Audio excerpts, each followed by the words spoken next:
Vous connaissez tous Kaguya, que ce soit car elle est l'antagoniste finale de Naruto Shippuden, ou alors pour les très nombreux secrets de ce personnage. Aujourd'hui, on va parler de l'un de ces mystères. Le moment où le duo Ishiki est arrivé sur Terre, qui est pour moi le moment le plus mystérieux et intéressant de toute l'œuvre. Alors, il s'est passé quoi? Kaguya a rencontré un autre duo? Ishiraku est intervenu?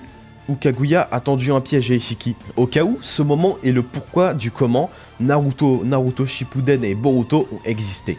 Car si Kaguya n'avait pas fait ça, les gosses, ça dégage, donc pas de chakra pour les humains, donc ce n'est pas rien.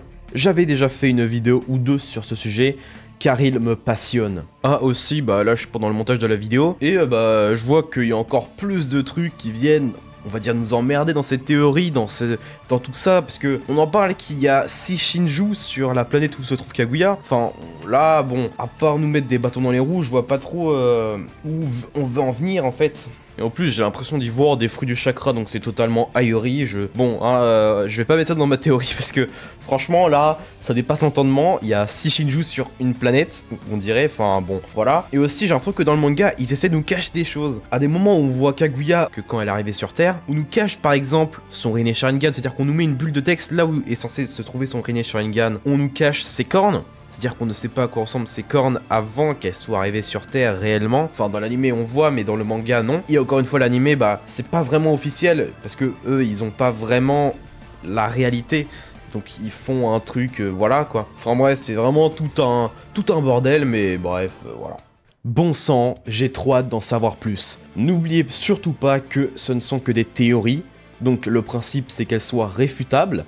Donc rien n'est vrai, ce sont des réflexions personnelles, à part une chose que j'ai vue sur Twitter, je crois, ou sur un réseau, un gars qui a montré que Kaguya n'avait pas son Rinne Sharingan à un certain moment.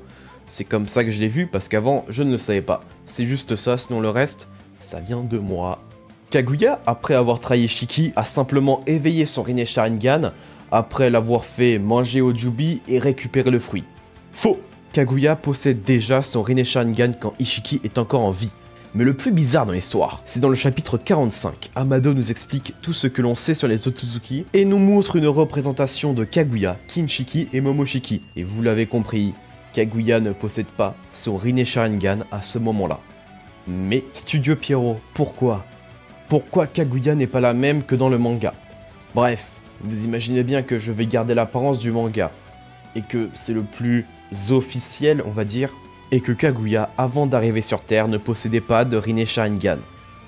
Pourquoi avant d'arriver sur Terre? Car j'imagine qu'avant d'envoyer les 3 escouades, ils étaient regroupés. Pourquoi voir que ces 3-là? Car Ishiki n'était pas encore révélé à ce moment-là, et ils n'ont pas voulu montrer le duo inconnu pour des raisons logiques. Vu que Kaguya connaît Momoshiki et Kinshiki, elle sait aussi que c'est eux qui vont débarquer pour la tuer, car ils sont sûrement les plus proches d'elle.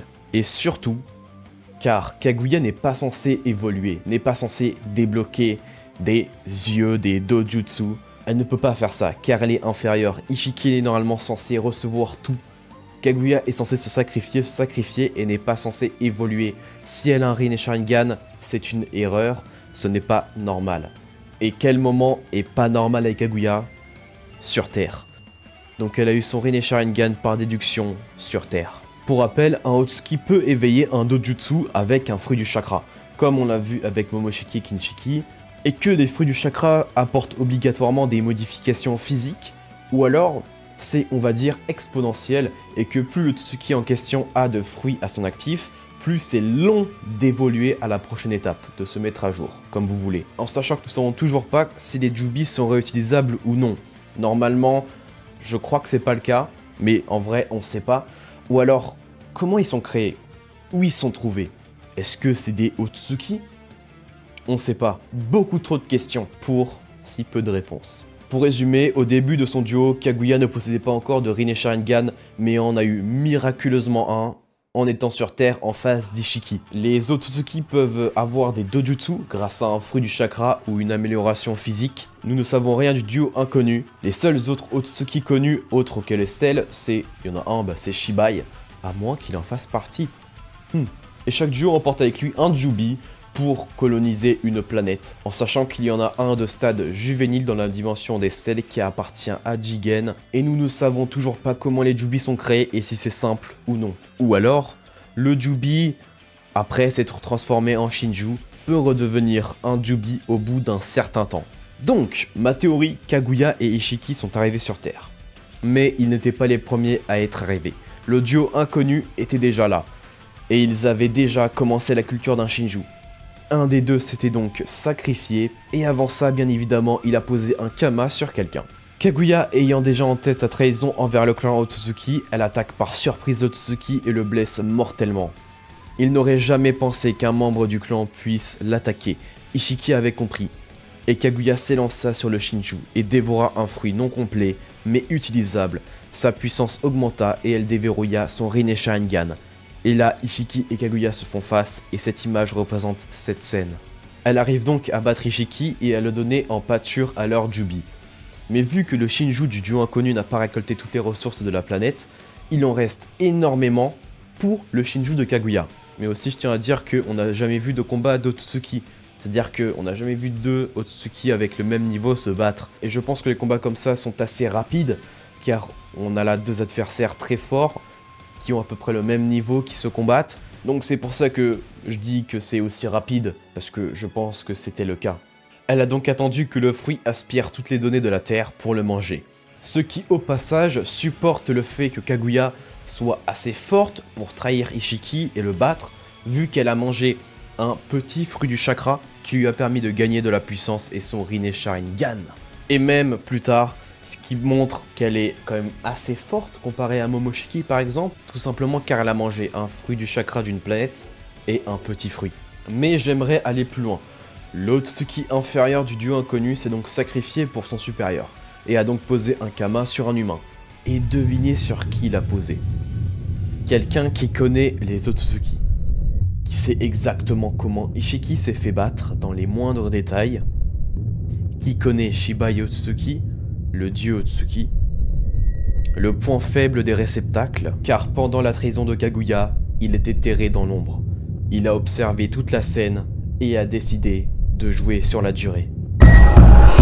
Et peut-être même que grâce à Jigen, il a trouvé un réceptacle parfait lui permettant de retrouver son vrai corps, qui sait. Et pour finir, le Jubi présent dans la dimension des stèles a été créé par Jigen, il dit même que c'est le sien, et il dit également que ce n'est pas le moment pour le dévorer. Mais surtout, il est jeune. Comparé à celui de Naruto Shippuden, ça n'a rien à voir. Comment les Jubi qui sont censés avoir le même âge, car ils sont censés être pareils, peuvent être aussi différents. Sasuke dit clairement qu'il est juvénile.